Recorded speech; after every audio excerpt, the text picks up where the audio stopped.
My father called me at 6:47 in the morning on a Tuesday. I know the exact time because I had just made my first cup of coffee, and I remember looking at my phone thinking, who in the world is calling at this hour? And then I saw his name. I almost didn't answer.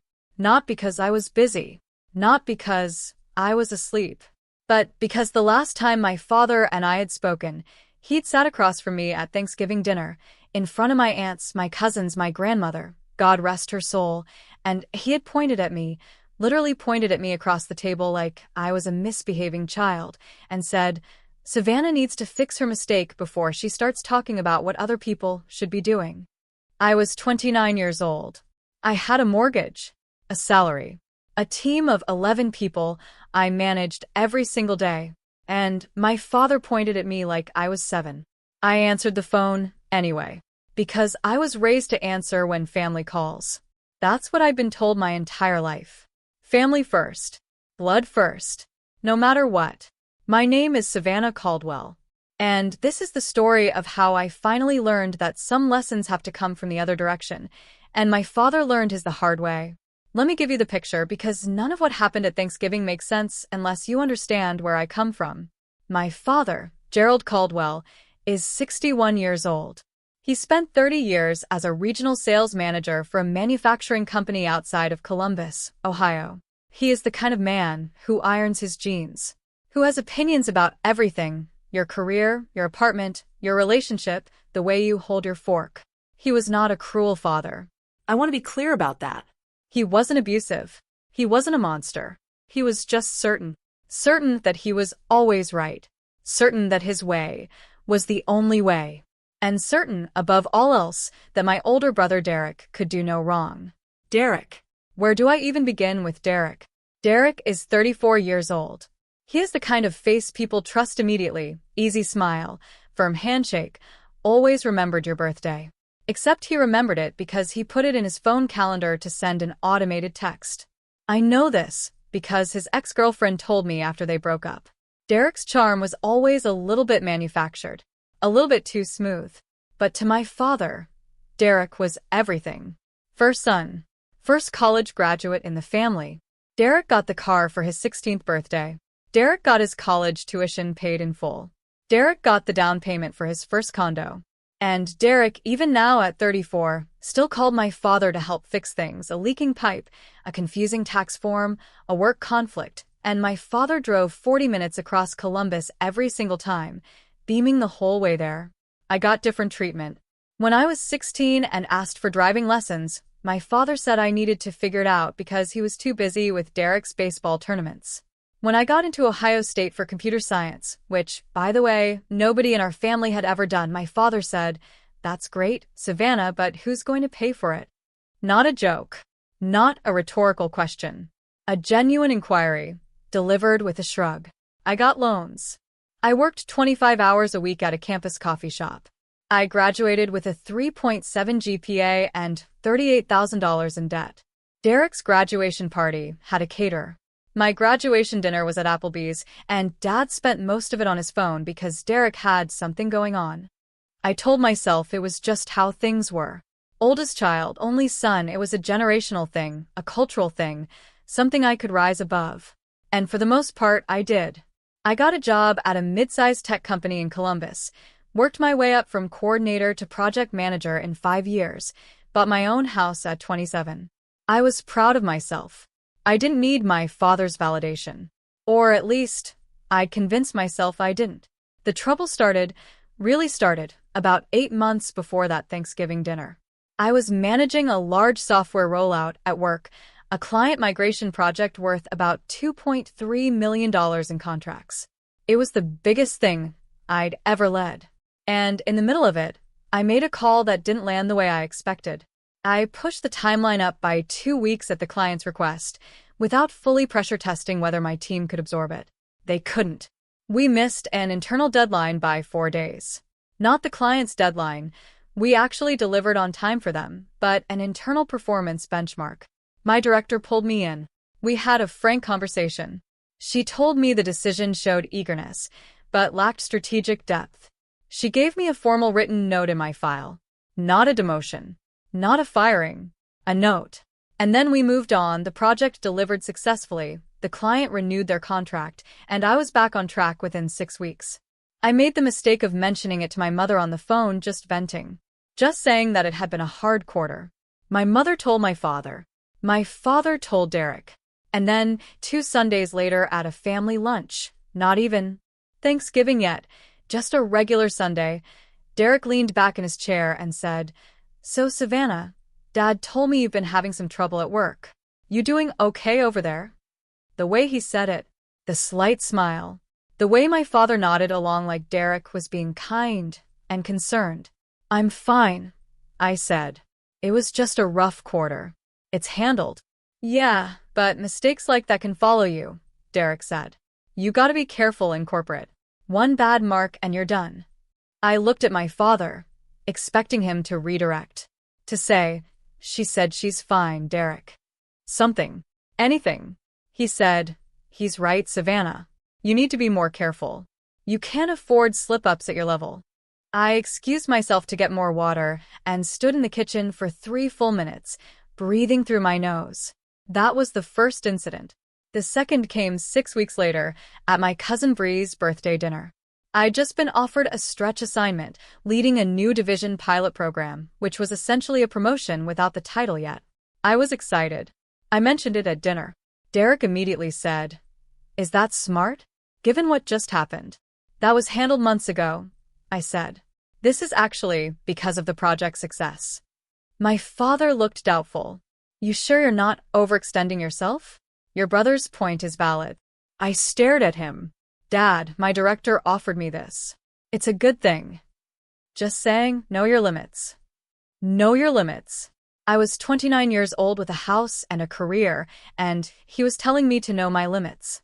The third incident was the one that should have been the last straw, but wasn't. Derrick, brilliant Derrick, had decided to start a side business. A landscaping company, of all things. He had 0 experience, 0 equipment, and apparently 0 interest in researching the market. He asked my father for $15,000 to get it started. My father gave it to him. That same month, I asked my father, casually over the phone, if he had any connections from his sales career who might know someone in the tech procurement space. Not money, not a loan, just a name, a contact. He said he'd think about it. He never followed up.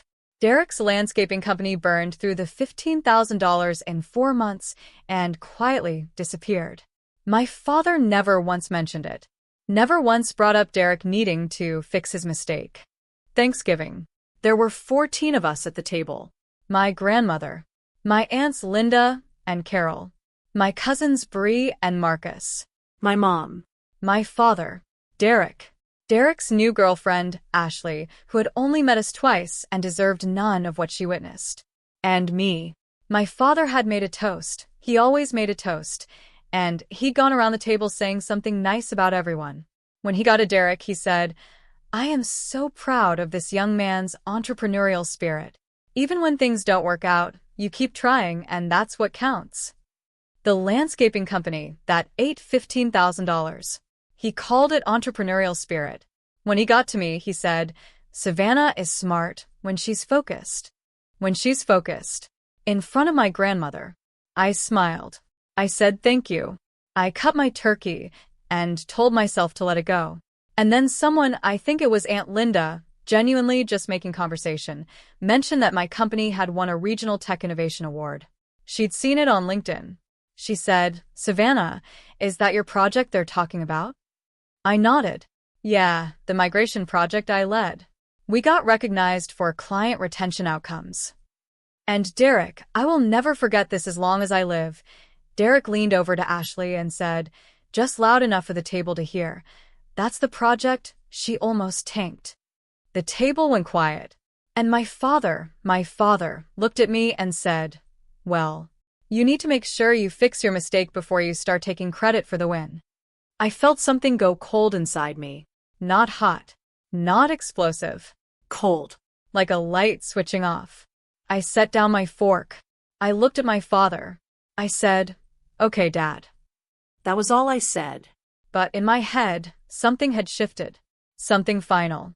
I had spent 29 years being the responsible one, the self-sufficient one, the one who needed nothing and got nothing and smiled about it. And I was done. The week after Thanksgiving, I did something I'd been putting off for over a year. I called a financial advisor, a woman named Rochelle, who a coworker had recommended, and I made a full accounting of where I stood. What I discovered surprised even me. Between my salary, my equity bonuses from 2 company milestones, and the aggressive saving I'd done since I bought my house, I had significantly more financial security than I'd let myself acknowledge. Rochelle walked me through everything, and by the end of that meeting she looked at me across her desk and said, "Savannah, you are in an excellent position. What's making you feel insecure?" I sat there for a second. "My family, I think." She nodded slowly, like that was the most common answer she'd ever heard. I also, in that same week, had a review meeting with my director. She told me the stretch assignment had been a success, that I was being recommended for a formal promotion to senior program director, a role with a 31% salary increase and a seat at the leadership table. The announcement would come in January. I hadn't told anyone. Not my mother. Not a friend. No one. Because I realized for the first time that my silence was a resource. My family had always treated my achievements as debatable, as something to qualify or undercut. If they didn't know what I had, they couldn't diminish it. Then something else happened.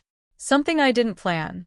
Derrick called me on a Thursday night in early December, which was unusual because Derrick and I weren't close. He needed a favor. His new business idea, he'd moved on from landscaping to consulting, though he was vague about what kind, needed a project plan template and a client proposal document. Something professional looking. He knew I did this stuff at work. "Can you just throw something together?" he said. "Nothing fancy." I thought about it. Then I said yes. Not to be kind. To understand exactly what he was working with. What he sent me to work from was a mess, a half-finished pitch deck, a client name I recognized, and a scope of work that was charitably unrealistic. I spent about an hour looking it over and realized Derrick was pitching himself as a business operations consultant to a local manufacturing firm with no relevant experience, no certifications, and a proposal that would fall apart in any serious review. I didn't tell him that. I made him a clean, professional template and sent it back. And I started keeping notes. January came. My promotion was announced internally on a Tuesday. Senior Program Director. My name was in the company-wide email. My director pulled me aside and told me I'd be leading the new enterprise division with full hiring authority. I updated my LinkedIn that evening. Professional, factual, no flourish. Just the new title and the date. By Wednesday morning, I had 11 congratulations messages. One of them was from Aunt Linda. One was from my cousin Bree. One was from my grandmother, who had somehow figured out LinkedIn at 81 years old and typed out in all caps, "That's my grandbaby, so proud." I cried a little at that one. My father did not message me. My brother sent a thumbs up emoji. That was it. A thumbs up. The same week, I met with an estate attorney, something I'd been meaning to do since I bought the house, to update my will and make sure my finances were structured properly. While I was there, I asked a few questions about family financial obligations, just to understand what I was and wasn't responsible for legally. The answer was nothing. I was responsible for nothing. That sounds obvious. But when you've been treated like the family safety net your whole life, always the capable one, always the one who could handle it, having a lawyer confirm in plain language that you have zero legal obligation to family members who haven't supported you is a quietly powerful thing. I started pulling back. Slowly. Calmly. I skipped a Sunday lunch, citing work. I was brief on phone calls with my mother. Not cold. Not dramatic. Just less available. My mother noticed. She asked if I was okay. I said I was great, actually. She said I seemed distant. I said I was just focused on the new role. That was true. Both parts. 6 weeks after my promotion. That's when my father called at 6:47 in the morning. I answered. "Savannah." His voice was different. Thinner. "I need to talk to you about something." "Good morning, Dad," I said. He skipped the greeting. "It's about your brother." Of course it was. He explained it in pieces, the way people do when they're ashamed of the information they're delivering. Derrick's consulting venture had gone badly. Not just mildly badly. He had signed a contract with that manufacturing firm I'd seen in his pitch deck. He'd taken a $22,000 deposit, and he had failed to deliver. The client was threatening legal action. Derrick owed money he didn't have, and he had, apparently, already gone through the savings Dad had given him for the landscaping company. "We need some help," my father said. "Financially." I let the silence sit for a moment. "How much?" I asked. "Maybe 25,000, just to get him through this." I set down my coffee mug very carefully. "Dad, can I ask you something?" "What?" "At Thanksgiving, you told me to fix my mistake before I took credit for my wins. Do you remember that?" A pause. "Savannah, this isn't. I just want to understand," I said, keeping my voice even. "Because Derrick has now lost 2 businesses and owes a client $22,000. When do you plan to tell him to fix his mistake?" The silence was long. "That's different," my father finally said. "How is it different?" "He's in a tough spot. You know how Derrick is. He jumps in head first, he's passionate. I missed an internal benchmark on a project that the client loved," I said. "I got a written note. You mentioned it in front of my grandmother. Derrick signed a contract he couldn't fulfill and took someone's money, and now he might be sued, and that's passion."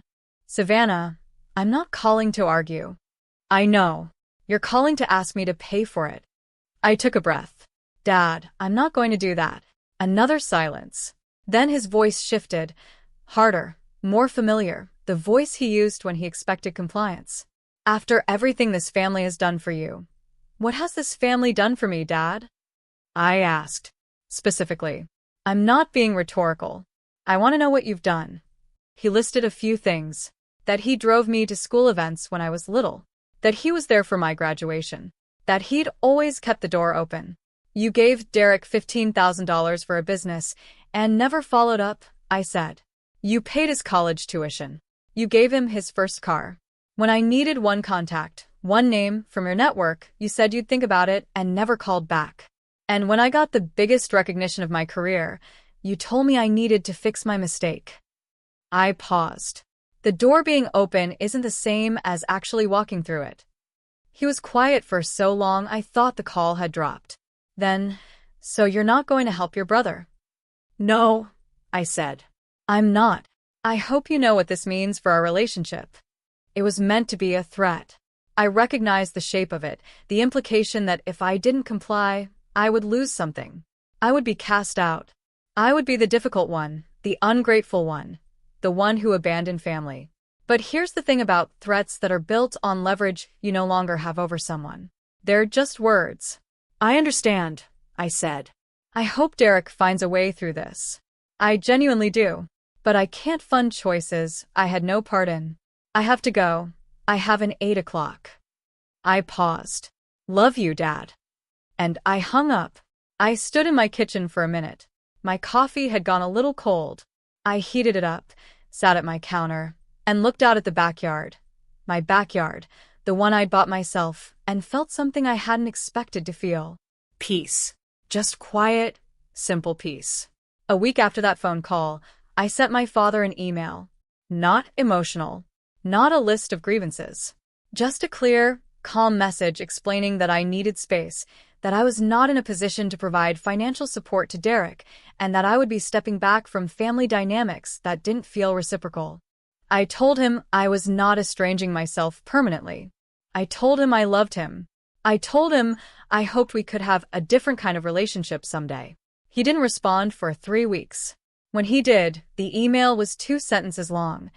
"I think you've made your feelings very clear. I hope you're happy." I saved that email. I don't know why. Maybe because one day I'll want to remember how small the words were compared to how large the moment felt. The manufacturing firm did pursue legal action against Derrick. It settled out of court. I heard this through my cousin Bree, who stayed close to me throughout all of this. Derrick ended up agreeing to a repayment plan that would follow him financially for years. My father paid some portion of it, which meant dipping into his own retirement savings.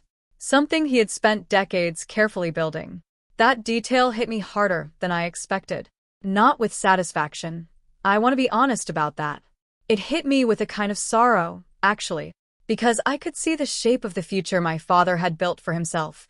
A future where Derrick was supposed to be successful, where the investment in the golden child was supposed to pay dividends. Instead, he was watching his retirement fund absorb the cost of choices he'd enabled and never questioned. There is no happiness in that.